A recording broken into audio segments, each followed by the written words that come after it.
नमस्कार, सत्यहिंदी.com में आपका स्वागत है। एक नजर अब तक की सुर्खियों पर। भारत सरकार ने गुरुवार को कहा कि वो चीन द्वारा पैंगोंग पर बनाए जा रहे पुल के निर्माण की बारीकी से निगरानी कर रहा है। ये बात विदेश मंत्रालय के प्रवक्ता ने आज शाम को एक प्रेस कॉन्फ्रेंस में कही। लेकिन प्रवक्ता ने यह भी साफ किया कि पुल का निर्माण उस क्षेत्र में किया जा रहा है जो पिछले 60 वर्षों से चीनी कब्जे में है। विदेश मंत्रालय के प्रवक्ता के शब्दों में पैंगोंग झील पर चीन द्वारा बनाए जा रहे एक पुल की रिपोर्ट के संबंध में कहना है कि भारत सरकार इसकी बारीकी से निगरानी कर रही है। इस पुल का निर्माण उन क्षेत्रों में किया जा रहा है जो लगभग 60 वर्षों से चीन के अवैध कब्जे में हैं। सरकार हमारे सुरक्षा हितों को सुनिश्चित करने के लिए कदम उठा रही है। पंजाब के सीएम चरणजीत सिंह चन्नी ने पीएम मोदी की सुरक्षा में चूक को लेकर कहा कि उनकी जान को कोई खतरा नहीं था। सीएम चन्नी जब ये बातें इंडिया टुडे के पत्रकार से कर रहे थे तभी उनके काफिले के सामने भी कुछ प्रदर्शनकारी आ गए और उनका रास्ता रोका।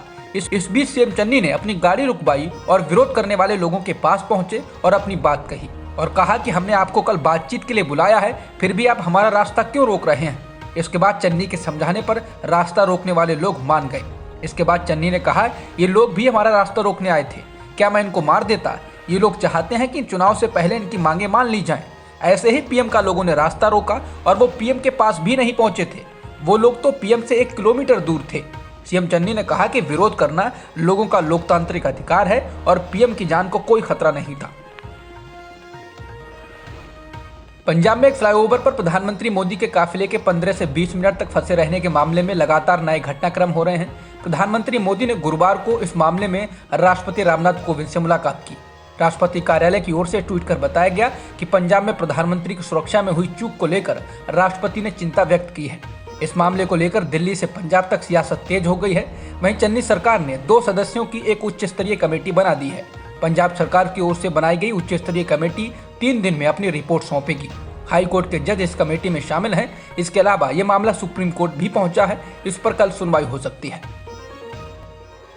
प्रधानमंत्री की फिरोजपुर की रद्द हुई रैली में मात्र 5000 लोग मौजूद थे।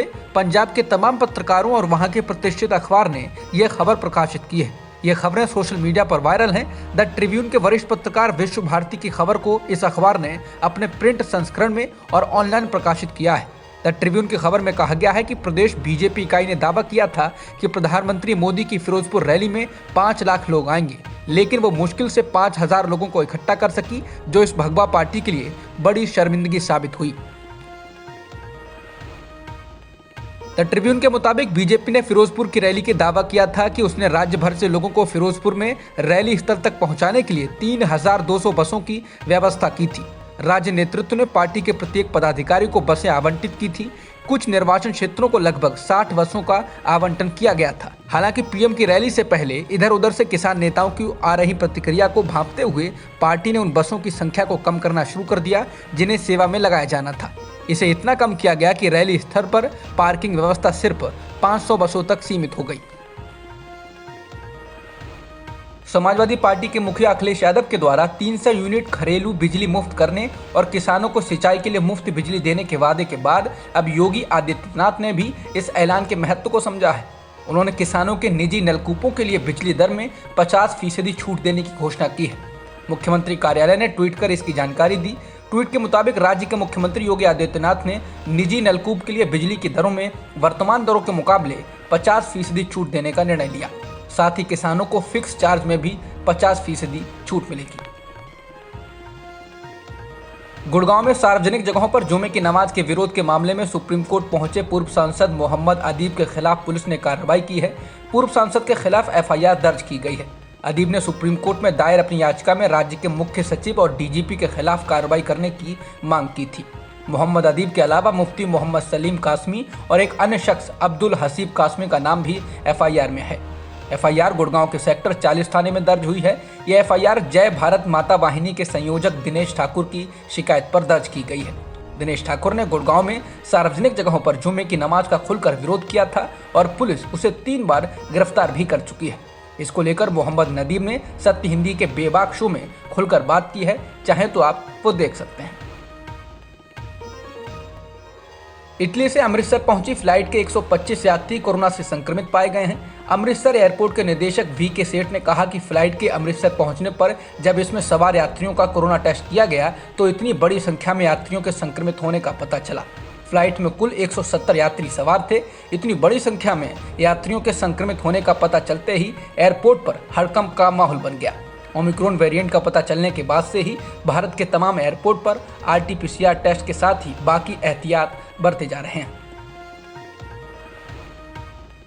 दिल्ली में लगातार कोरोना के मामले तेजी से बढ़ रहे हैं। पिछले 24 घंटे के भीतर दिल्ली में कोरोना के 15,097 नए मामले सामने आए हैं, जिसके साथ ही प्रदेश में अब संक्रमण दर 15% तक हो गई है। भारत की कोरोना टास्क फोर्स के प्रमुख वीके पॉल ने गुरुवार को चुनाव आयोग को बताया है कि ताज़ा हालात में बड़ी चुनावी रैलियां और रोड शो करना ठीक नहीं होगा। उन्होंने आयोग से कहा है कि इस तरह के चुनावी कार्यक्रम नहीं किए जाने चाहिए। डॉक्टर पॉल नीति आयोग के सदस्य भी हैं। बता दें कि कोरोना के मामले कुछ ही दिनों में बहुत तेज रफ्तार के साथ बढ़े हैं और बीते 24 घंटों में 90,000 से ज़्यादा मामले सामने आए हैं।